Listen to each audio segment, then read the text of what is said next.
Sebelum videonya berlanjut, silahkan teman-teman tekan tombol subscribe, like, dan tinggalkan komentar kamu di bawah. Kiranya video ini menjadi berkat bagi kita semua. God bless you. Ini maksudnya tidak bisa mencari secara pasti. Nanti mungkin di next time Pak Dani, tolong datanya dipersiapkan dulu gitu ya.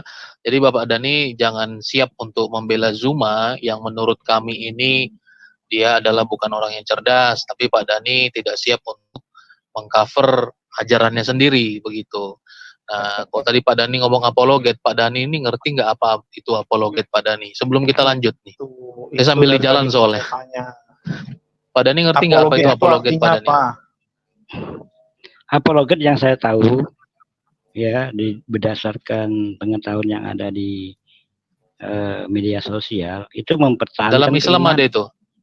Dalam Nggak Islam ada. ada itu apologet. Nggak ada. Tidak ada. Nggak ada. Oke. Apa tadi pengertiannya Pak Dani? Mempertahankan keimanan. Mempertahankan keimanan dan mengkantor serangan-serangan tentang keimanan. Itu aja yang saya tahu. Itu yang dikatakan apologi. Oke. Dalam Islam tidak ada ilmu itu ya? Nggak ada. Oke. Karena apa itu penyebabnya Pak Dani? Kok dalam Islam tidak ada ilmu apologetika? Kenapa? Ya kalau bahasa ilmu apologet itu kan bahasa universal. Kalau di dalam bahasa Islam ada lagi bahasanya, tapi kan itu namanya sinonim. Apa itu? Apa sinonimnya? Nah, kalau Anda berbicara apa sinonimnya dengan apologet, maka di dalam Islam, ya. Jadi kalau di dalam Islam yang nama apologet itu tentang apa? Iya, kalau mau disinonimkan, ya kan? Ya. Di dalam Islam itu namanya ilmu ketauhidan. Ketauhidan? Dan ilmu, iya. Loh, ketauhidan itu bukan kan beda, Pak. Aduh. Iya. Saya mau bilang begini, Pak Dani. Nah, artinya dunia apologet itu hanya ada di dalam dunia iman Kristen. Kenapa? Karena iman Kristen tidak pernah mempersoalankan iman orang lain, nggak pernah. Nah, sementara Pak Dani saya tanya, ada nggak ilmu apologet itu sendiri? Kalau Pak Dani pakai pengertian umum, ternyata memang tidak ada. Kenapa? Ya posisinya seperti Zuma ini tadi, begitu. Dia yang attack, ya. Coba saya tanya. Kita ingin dia yang menyerang. Ya, kita tegaskan kalau memang ada ilmu apologet di dalam kekristenan, mana dalilnya? Itu aja. Masuk Islam ada nggak dalilnya? Nggak ada. Oke. Saya nanti akan tunjukkan dalilnya. Saya lagi di ini. Saya lagi di nanti mobil, saya mau. Bang Jack, ada. Ya, nanti ya, artinya begini. Itu sejarah apologetika adalah ya Rasul Paulus khususnya ketika di sidang dan kemudian rasul-rasul yang lain, itu semua mereka menjawab tuduhan, ya. Mereka tidak pernah dalam posisi menjelekkan, menistakan agama orang lain, nggak pernah, ya. Nah, maka wajar saya rasa kalau Pak Dani tadi berkata, ada nggak di dalam agama Pak? Nggak ada, ketauhidan kata Pak Dani. Apa hubungannya? Ya, ini kepala yang gatal, kaki yang digaruk. Karena dalam posisi ini, Pak Dani memang tidak pernah dalam posisi, ya, menjawab tuduhan, tetapi melemparkan tuduhan. Itu yang tepat. Nah, maka yang kita lakukan saat ini adalah apologetik. Menjawab kesalahpahaman, ya. Tidak dipercayai, kami hanya menjawab kesalahpahaman rekan-rekan seperti Zuma ini khususnya, sehingga meluruskan kesalahpahaman ini. Inilah apologetik. Nah, tapi sementara dalam posisi Pak Dani, Zuma, dan kawan-kawan ini, mereka adalah orang-orang yang melemparkan tuduhan. Nah, melemparkan tuduhan terhadap iman Kristen. Maka betul apa yang kata Pak Dani katakan, memang tidak ada ilmu ini di dalam agama Pak Dani, nggak pernah ada. Sebab posisinya Pak Dani selalu itu mempertanyakan, menuduhkan, dan lain hal sebagainya. Itulah apologetik. Dan inilah yang sedang kami jalankan bersama dengan teman-teman di room, meluruskan apa yang sesuai dengan iman Kristen.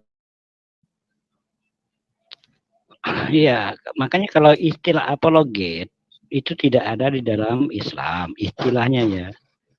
Nah, kemudian kalau saya pertanyakan kepada teman-teman di kekristenan, apakah juga ada istilah apologet di dalam kitab Anda?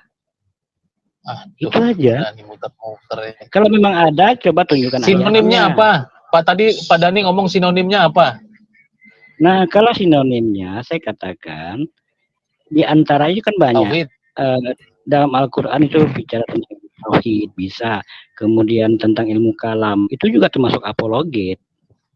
Ilmu kalam itu juga termasuk apologet.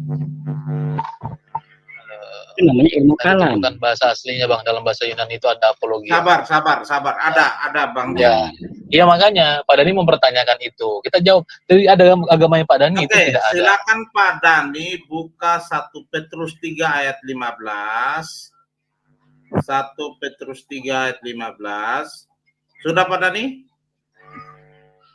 Saya nggak bisa buka, Pak, karena HP saya kan kalau dibuka kan keluar saya di sini. Oke, saya tunjukkan. Kecuali kalau ini Zoom itu bisa. Saya tunjukkan ya Pak ya, supaya Bapak bisa lihat.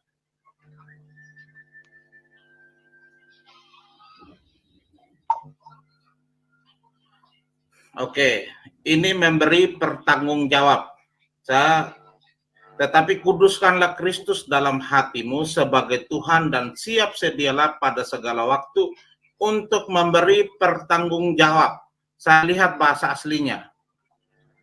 Ya. Menggunakan kata apologia. Ini kan kata apologia kan dalam bahasa Yunani.